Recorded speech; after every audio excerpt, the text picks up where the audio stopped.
काय मिळालं? ही कथा आहे आई बाबांची, जे आयुष्यभर मुलांसाठी खूप काही करतात, पण त्यांना काय मिळालं? एका गावात एका छोट्याशा घरात एक जोडपं राहत असतं. लग्नाला 1-2 वर्ष झालेली असतात. त्यांना खूप सुंदर गोंडस मुलगी होते. पण घरच्यांच्या अपेक्षा असतात, घराण्याला वारस पाहिजे. घराला वारस पाहिजे म्हणून एका पाठोपाठ परत 2 मुली होतात. त्यानंतर मुलगा होतो. तरीही घरचे आणखी एका मुलग्याची अपेक्षा करतात आणि 5वी मुलगीच होते. तरीही ते दोघे 5 मुले आहेत, कसं त्यांना वाढवायचं, कसं सांभाळायचं, शिक्षण कसं द्यायचं याचा कोणताच विचार करत रडत बसत नाहीत. त्यांना फक्त एवढंच माहिती होतं, त्यांना चांगलं आयुष्य, चांगले संस्कार आणि या जगात स्वतःच्या पायावर उभं करायचं होतं. ते दोघेही आपले प्रयत्न सोडत नाहीत. दोघे पण दररोज भाजी विकून आपल्या 5 मुलांचे पोट भरत असतं. दिवस रात्र एक करायचे. कधी कधी स्वतः उपाशी राहून मुलांसाठी पोटाला चिमटा लावून दिवसभर उन्हात भाजी विकायचे. पण मुलांचे सगळे हट्ट पुरवायचे. मुले हळूहळू मोठी होत गेली तसतसे त्यांचे खर्च वाढत गेले. दररोज दोघे जण भाजी विकायचे, पण जेवढे मुलांना वाढवण्यासाठी, त्यांच्या शिक्षणासाठी पैसे पुरत नसतं. हळूहळू खर्च वाढत गेला आणि त्यांनी नाईलाजास्तव पैसे व्याजाने घेतले आणि मुलांचे शिक्षण पूर्ण करत गेले. पण मुलांचे शिक्षण, घरातला खर्च यामुळे व्याजाचे पैसे फेडू शकले नाहीत. व्याजावर व्याज वाढत गेले. मोठी मुलगी आता लग्नाची झाली होती. तिला स्थळं येत होती. मग एक दिवस असंच तिला खूप चांगलं स्थळ आलं आणि लग्न ठरलं.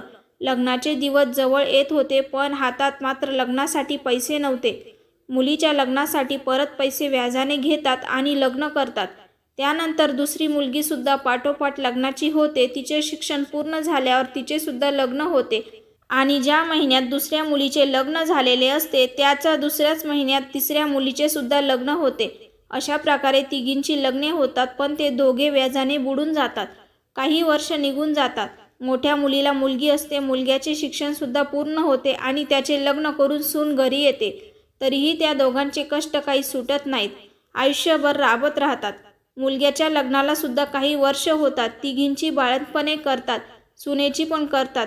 चौघांनाही मुलीच होतात. फक्त शेवटच्या मुलीचे शिक्षण बाकी असते. एवढं सगळं होत असताना ते दोघे स्वतःसाठी जगतच नाहीत. सगळे आयुष्य मुलांसाठी, त्यांच्या चांगल्या शिक्षणासाठी, स्वतःच्या पायावर उभे करण्यात घालवतात. पण एक दिवस असा येतो की जेव्हा त्यांना हे सगळं काही करत असताना व्याजाचे घेतलेल्या पैशांची परतफेड सुद्धा करायची असते. त्यावेळी कोणीसुद्धा साथ देत नाही.